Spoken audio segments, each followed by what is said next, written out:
Now I get the Malcolm X books was brand new. Everything else is used. The used books are donated. Let me see that psychology book. You can let them see it. Can I have it? Yeah, you can have that one. The psychology book.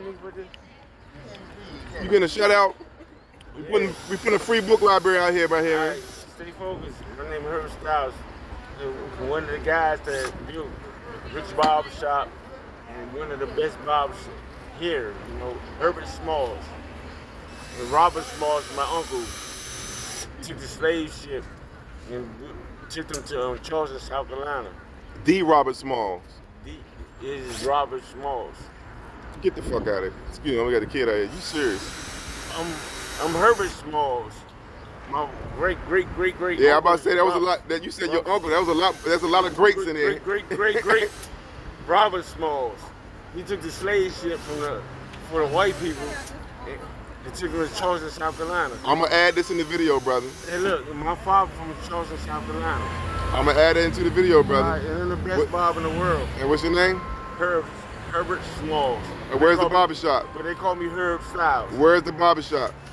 Huh? Where's the barber At shop? my house. Where's the barber shop? At my house. Okay, you gotta give him something to say. Don't tell you like this. My motto is like this.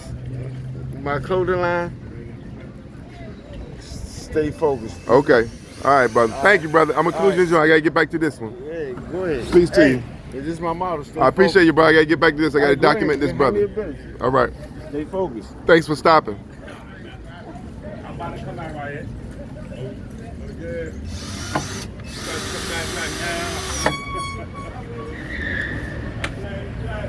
Do you know who Robert Smalls was in the Civil War?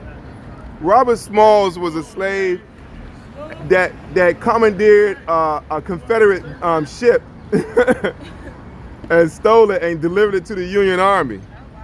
That's who Robert Smalls is. And then so they later made him a captain of his own ship. That's about it. That's about it. Give me some 2 cents on why you do this type of work. Why do I do this type of work?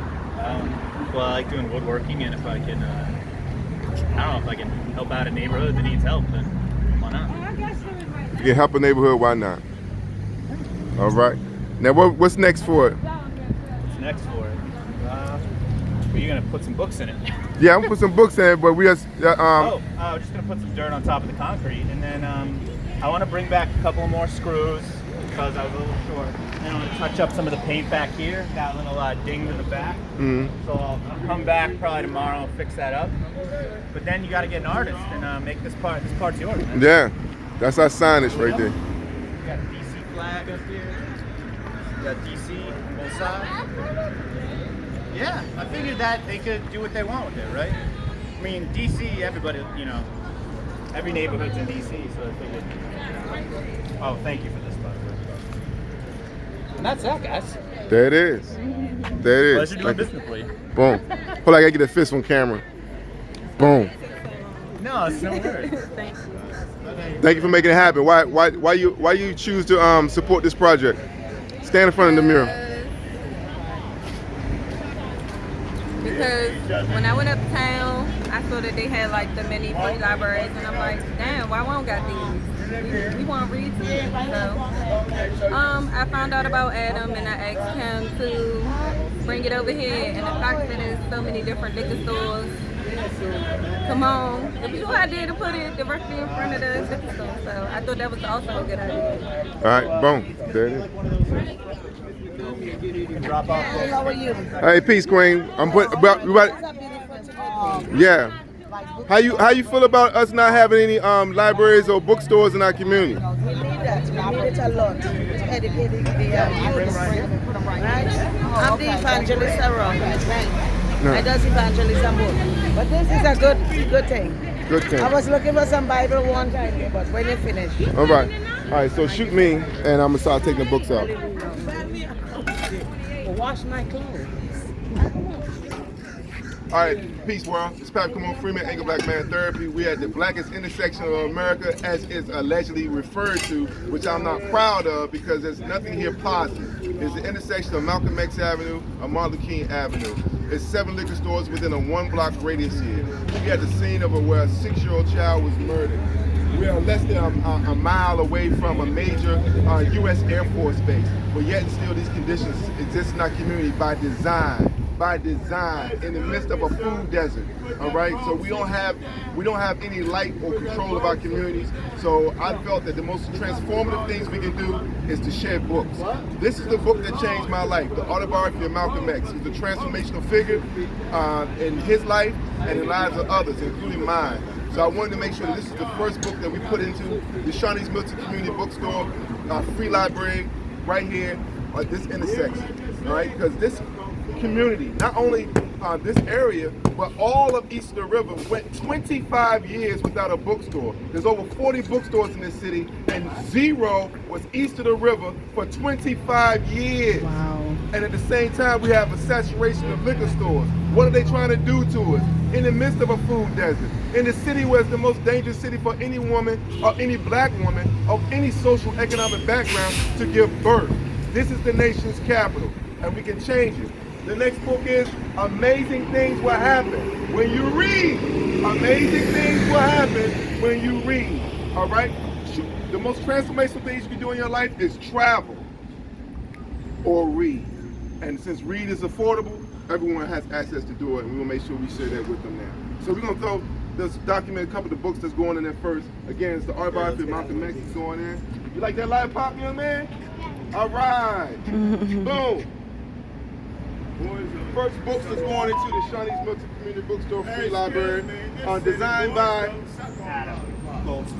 Brother Adam Goldsmith and his protege over here. Oh, check out the next book, A Brief History of Fascist Lies. This should be a goodie. I might want to read this one myself. See what else we got here. Oh, how about this one? Thug Kitchen. That should be a big hit around here. Thug Kitchen, eat like you give up, right? The official cookbook. Oh man, I might have to check this one out myself. Look at this.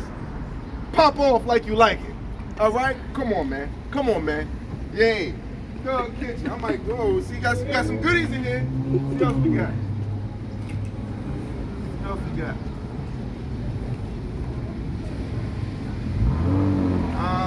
Whoa, we got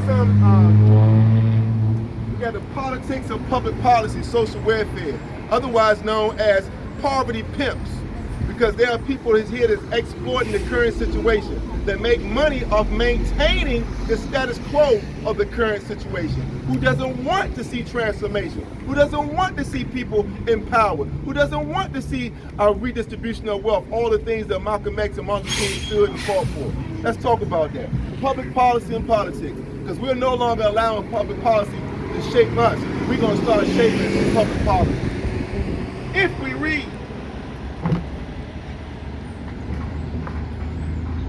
So we're going to see what's going on. So you can come down here, you can pick up a book, you can drop a book off, and it's an unlimited cultural community exchange program. And I want to thank all the people that made this happen. And again, for those who don't know, Charniece Milton was a journalist here east of the river who was brutally murdered on Good Hope Road. She was shot. I don't know how to describe it. Someone used her as a human shield who was being shot at. Wow. And she lost her life. And allegedly she was at the bus stop reading a book, and she was oblivious to her surroundings. And so her murder is still unsolved. And so we decided to name a bookstore and literacy program after Charniece Milton. And people need to realize that in order to get tough on crime, we need to get tough on literacy. Illiteracy is a form of violence. And DC has a higher illiteracy rate than the national average, and the east of the river assuredly is higher than that. And so these are crises that have been going on for far too long, unannounced and unaddressed, and we start to identify the root causes of violence. Lead poisoning is a cause of violence. In our paint, in our waters, in our lead pipes, We find that our diet is a form of violence. In this food desert, if you're not properly nourished, you can't think properly. You don't think properly, you don't make proper decisions, and that leads to violence. Poverty itself is violence. Nelson Mandela said poverty is violence. Itself is violence. 30% of our children live in poverty, if you want to call that living. So these are things that we're addressing, and literacy is one of them that we can start doing.